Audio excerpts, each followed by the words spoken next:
You want to hear something really sad? I was so scared of getting older that every year on my birthdays, since I turned 26 until I was maybe 32, I would always cry on my birthday. I would not want to celebrate it. I'd always get super depressed and overthink about where I was in life and where I wasn't. And now, in my mid 30s, I'm finally able to enjoy my birthdays and to celebrate aging. And I want that for you.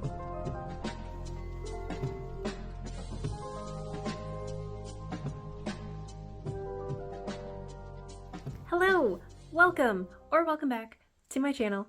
My name is Ariel. This is Feeling My Feelings, where I feel my feelings after years of dissociating from them and running away from them, and generally pretending that they don't exist, which I know a lot of other people relate to. So this is why we're here. And today I really want to talk about everything I've learned about getting into my 30s, especially as someone who really did not want to think beyond her 20s, who was really ridden with age anxiety. Like, I swear, I'm not joking when I say I dreaded my birthdays for several years, which was really sad because I didn't take the time to celebrate myself. All I could think about, all I was clouded with was, I'm not where I want to be. Most of us think that it's already too late to do anything that we want to do. We think that if we haven't reached our goals by the time we turn 30, we might as well not try. And that is a very toxic thought to have, but it's a very common thought to have. So I had a lot of anxiety before I turned 30 because I always had this vision of myself where I wanted to write screenplays, be a director, be an actress, be a singer, do all those things that everybody says is too lofty and far off of a goal. The thing is, I was on my way to doing a lot of those things. I was working at a development company. I was working with TV studios on TV shows that are pretty well known. I was singing here and there. I was doing all the things. And while I was attached to the idea and the expectations of making it big, I didn't realize at the time that, no, yeah, I was doing what I loved, so that should have been good enough. But it wasn't. And something happens, when you have a big idea, when you have a big dream, and you put so much emphasis on getting it immediately or having it look a certain way that you end up getting depressed too easily when it's anything less than that. And I definitely felt that. I did not give myself the time to be happy as I was progressing. And I was just stuck on the end goal. And those of us with age-related anxiety end up really living in the future of, when I get this goal, I will be happy. And that's something that I'm starting to undo in myself. And having these ideas on a pedestal of like, oh, when I'm 30, I will get married and have kids. When I am 30, I will be making this many figures. I know that it's really good and it's something that you want to work towards. It's a good way to, like, having a goal like that at a certain timestamp is really good for you to make plans. And maybe that is to the extent that we need to use that goal. I think you have to allow yourself to be more flexible and to understand that other factors can influence your goals. And for me, when I turned 30, several factors did. So it's important to remember that as you get older, things ebb and flow depending on what's going on in the world. And mostly, how much you need to take care of yourself. So, right when I turned 30, the panini happened. And also, I was super burnt out from doing jobs that I loved that ran me down. So I had worked in entertainment, on production, on TV sets. It was super cool. I was making a lot of money and I was starting to get digestive issues. I was starting to have posture issues from all my commuting. And I had actually just ended my lease on my apartment in LA. When the pandemic happened, it seemed like it was unsafe for a bit, so I moved back in with my parents, which I thought would be temporary, but ended up being for a good bulk of the panini. And so, right off the bat, I mean, I was coming off of being on these really cool sets, like being in entertainment, being independent in LA, and then I had to go home and live with my parents and basically live in fear with them for a couple of years. It was a tough time for all of us, but during that time, I was also starting to cut off old friendships that did not serve me. I had realized that I had some digestive issues, some posture issues. I also didn't feel like entertainment jobs would be coming back super easily, so I had to make a hard pivot into marketing and doing some administrative roles, which felt like such a backtrack to me because that was how I started my career. And I was super depressed about it for at least the first year that my life just drastically changed. Looking back on it now, at that time, so many of us had a lot of upheavals, so I wasn't the only one. But that being on top of me being so anxious about being 30, it was a lot. So, yeah, I was freshly 30, felt like I was backtracking in several areas of my life, felt like I was starting over by living with my parents and actually trying to find new friends after just having cut them off and then living with my parents and being kind of isolated from everyone in LA. So it felt like my whole life just got turned upside down and I didn't know who I was without working in entertainment and without the people, my peers that I kept comparing myself against, who ended up feeling toxic to me. So even though it was a lot, throughout the first couple years of my 30s, I ended up rediscovering myself.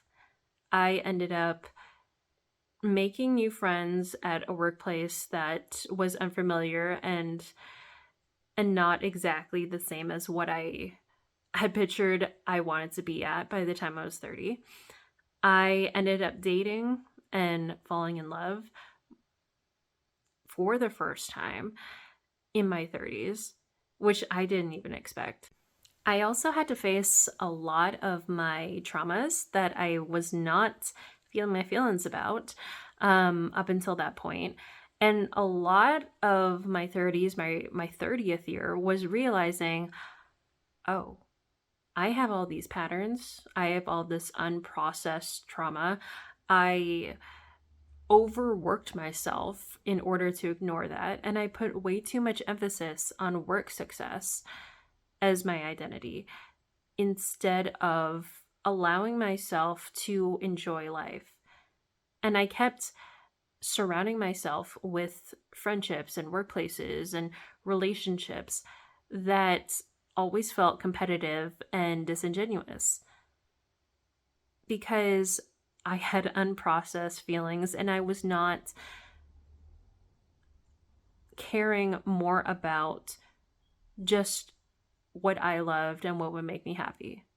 I cared way too much about just being competitive about my image. And the thing is, when you are just out of college and in your 20s, you're hustling, you are busting your butt and trying to make a name for yourself. You're taking on the world and it's awesome and it's great. But doesn't it always feel like you're fighting or something? Doesn't it always feel like you're extending so much energy? If you're in your 20s and you've learned to start to balance your life, yo, you're ahead of the game and that's awesome. And you know what? That's some 30-person shit. Like most people, if we're talking about age related stuff, most people don't think that they should slow down at all in their 20s. Most people think that 30s are for slowing down. And you know what? That's something about my 30s that I like. But again, you end up slowing down in your 30s just because you burnt yourself out in your 20s.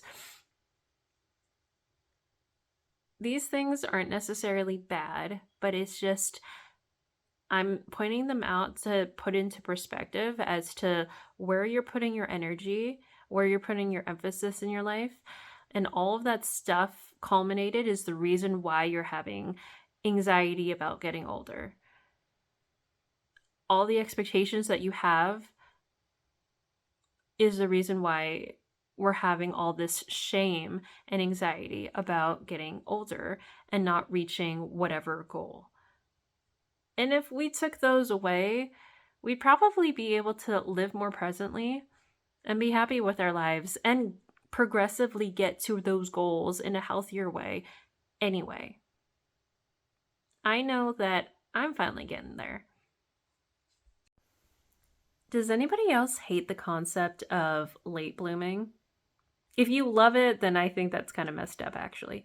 But anyway, I hate the idea that you are late just because you did not reach a milestone at the exact same time as everybody your age. That doesn't even work in regular elementary grade school. Yes, we all may have taken tests at the same time. Some of us were in the same class, and some of us were always doing the same things and always competing against each other. But ever since we were kids, ever since we were born, we grew at different paces. Some people got taller faster, some people got boobs faster, some people didn't. Okay? I personally am someone who got their period very early, but got their first kiss kind of late in life. So, I don't know. You win some, you lose some, whatever it is, it's not a competition. You have to grow at your own pace.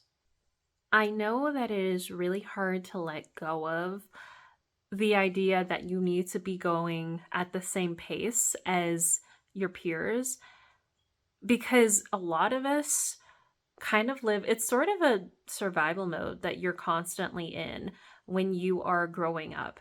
And it's hard to let go of because that is how you measured a lot of your self-worth, unfortunately, when you're growing up. You think you're doing well if you did better than other people, or you learn what you should be doing by looking at other people. These things are not bad, but it is important. These things aren't bad, but it is important to decide that you get to grow on your own timeline and that you get to decide what you want to do, what your pace is. I think instead of believing in the concept of late blooming, I think we replace that with more compassion for what we've needed to grow into in our lives. If you feel like age is the main reason why you're depressed about not reaching a goal, I would say that that's probably not the real reason. I think it's in general that you haven't become the person that you wanted to be that would eventually reach that goal. And for me, I had to basically break open a lot of my traumas and go through all of these basically like late blooming, embarrassing things, backtracking things in life. I moved back in with my parents. I had to make a career pivot all in my 30s. And yet, breaking this idea of what I should be doing finally opened me up to focusing on what was really important. And that was living as the person I needed to be to reach the ideal goals. Because I opened up and actually broke through a lot of traumas, because I decided to transform and go beyond the competition, beyond all of the external validation, beyond my self image, I finally became more aware of how I could open up to be the actor and be self-aware of my feelings, to sing and to actually be expressive and not be blocked or self-conscious. I actually had the fuel for my stories as a writer, a producer, a director. I had the perspective that I needed because I thought beyond the age related markers or whatever competitive shit that you think is really important. Because at the end of the day, it doesn't matter if you reach your goal at 30 or whatever age, it matters that you become who you want to be at every age. If you're waiting or if you're measuring your happiness by a certain time marker, that's going to disrupt your present, and you're probably going to miss some important life lessons along the way. Okay, so at the old age of 34, this is where my life is at now. I am finally starting to write a screenplay based on my life that I have felt creatively blocked on before because I wasn't open enough or self aware enough to really write about my life. I have started this podcast, which I am starting to grow, which is awesome. I I have improved a lot of my relationships, the ones with my parents even, and my family. I have made healthier friends, and I have started healthier patterns in my life in general. I also am healthier in terms of my digestive health, my mental health, my posture. I have a lot of life balance. And I will tell you, I feel a lot happier holistically all around than I was during those years between 26 and 31, where I was constantly unhappy about just merely the fact that I wasn't famous by whatever age I was at that birthday. Yeah, I am much happier at this my oldest age than I ever have been. And you know what? That was just because I decided to transform my life and to grow. It's not because of age. So I will say you do not have to go through as intense of a dark night of the soul or spiritual awakening as I did. But I think that there are some limiting beliefs in all of us who are really stuck on age related goals. Okay. I think I might be sounding a little bit harsh, but just so you know, I know where you've been. I know that it feels really hard to get out of this stuck space. And it makes sense because that is most of what you have known. But just know that you're allowed to start accepting yourself. Okay.